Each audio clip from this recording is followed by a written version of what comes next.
अंगना बैठ बेटी बाबा से पूछेली, पूछत मन घबराए रे। सात भवर बाबा कहे लागी पड़ेला, कब बेटी हो खेली पराई रे।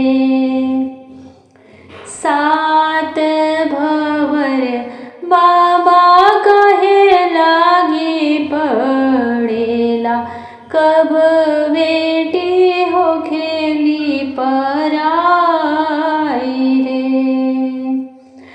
चौके बैठ बेटिया माँ से पूछेली, पूछत मन घबराई रे। सात भवर अम्मा कहे लागी पड़ेला, कब बेटी हो खेली पराई रे। सात भवर अम्मा कहे लागी पड़ेला, कब बेटी हो खेली पराई रे। पहली की अरिया में जो बोलो बाबुल, दूसरे की अरिया में धान रे।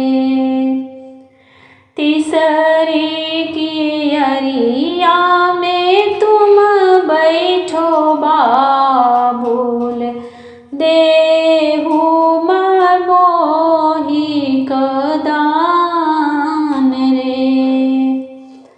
तीसरी की अरिया में तुम बैठो बाबुल, देहु माँ बेटी कदान रे।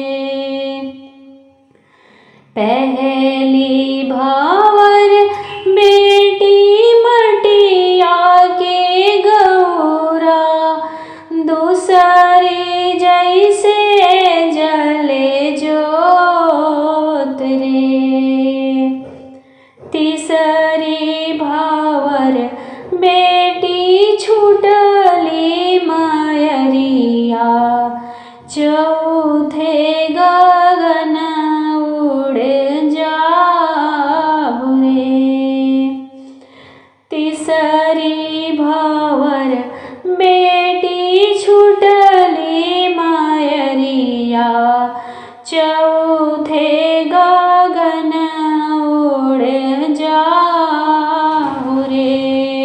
पाँचवी भवर बेटी लाज कुटुंब के, बाबुल के साथ छूट जाई रे। छठवी भवर बेटी तोहे लागी पड़ेला, सतवी सजन मिल जाई रे। पाँचवी भवर बेटी लाज कुटुंब के, बाबुल के साथ छूट जाई रे।